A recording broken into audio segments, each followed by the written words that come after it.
વાત વડોદરાની કરીએ। વડોદરા વિશ્વામિત્રી નદીનો બ્રિજ બંધ કરવામાં આવ્યો છે। કાલાઘોડા સર્કલ બ્રિજ બંધ કરાયો છે। 28.5 ફૂટ સુધી જળ સપાટી પહોંચતા આ બ્રિજ બંધ કરવાનો નિર્ણય લેવામાં આવ્યો છે। વડોદરા શહેરમાં કાલાઘોડા સર્કલ પાસે આવેલ વિશ્વામિત્રી બ્રિજને બંધ કરવામાં આવે છે। જળ સપાટી 28.5 સુધી પહોંચી ગઈ છે, જેના કારણે આપ જોઈ રહ્યા છો કે ટ્રાફિક પોલીસના જવાનો સાથે સાથે અધિકારી પહોંચ્યા છે અને સતર્કતાના ભાગરૂપે, સાવચેતીના ભાગરૂપે આ બ્રિજ બંધ કરવામાં આવે છે। અમારી સાથે ટ્રાફિક એસીપી, જેમની સાથે વાત કરીશું। સાહેબ, આ સતર્કતાના ભાગરૂપે કયા પ્રકારના પગલાં આપણે લીધા છે અને બ્રિજ બંધ કરવામાં આવ્યો છે? સપાટીની શું પરિસ્થિતિ છે હાલ? સપાટી નોર્મલી જે 28 ફૂટની હાઇટ છે વિશ્વામિત્રીની, એ ડેન્જર ગણવામાં આવે છે। એટલે આ સતત 28 ફૂટ પર ચાલે છે, એટલે સેફટી પર્પઝથી બ્રિજ બંધ કરવામાં આવે છે।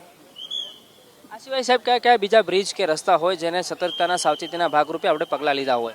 કાલાઘોડા સિવાય જે જાંબુઆ બ્રિજ છે એ પણ વધુ ઉપયોગમાં આવતો બ્રિજ છે, એટલે ત્યાં પણ સેફટી પર્પઝ માટે બંધ કરવામાં આવે છે વાહનો।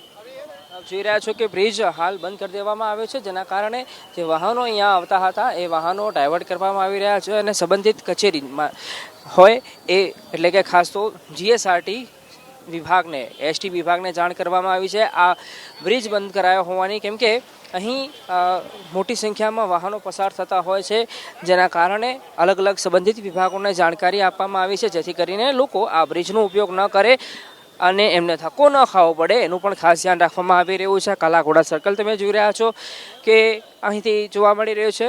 આ એકદમ ટૂંકો રસ્તો છે, ટૂંકો બ્રિજ છે, નાનો બ્રિજ છે, પણ સતર્કતાના ભાગરૂપે, કેમ કે જળ સપાટી સતત વધી રહી છે અને 28.5 ફૂટ સુધી પહોંચી છે, જેના કારણે એક આ મહત્વનું પગલું લેવામાં આવ્યું છે અને હાલ આ બ્રિજ કે જ્યાં સૌથી વ્યસ્તતા જોવા મળતી હોય છે, વડોદરા શહેરનો મહત્વનો રસ્તો છે, મહત્વનો બ્રિજ છે, એને બંધ કરવામાં આવ્યો છે। કેમેરા પર્સન પરેશ ધોળકિયા સાથે અર્પિત દરજી, બીપીએસ સ્મિતા, વડોદરા।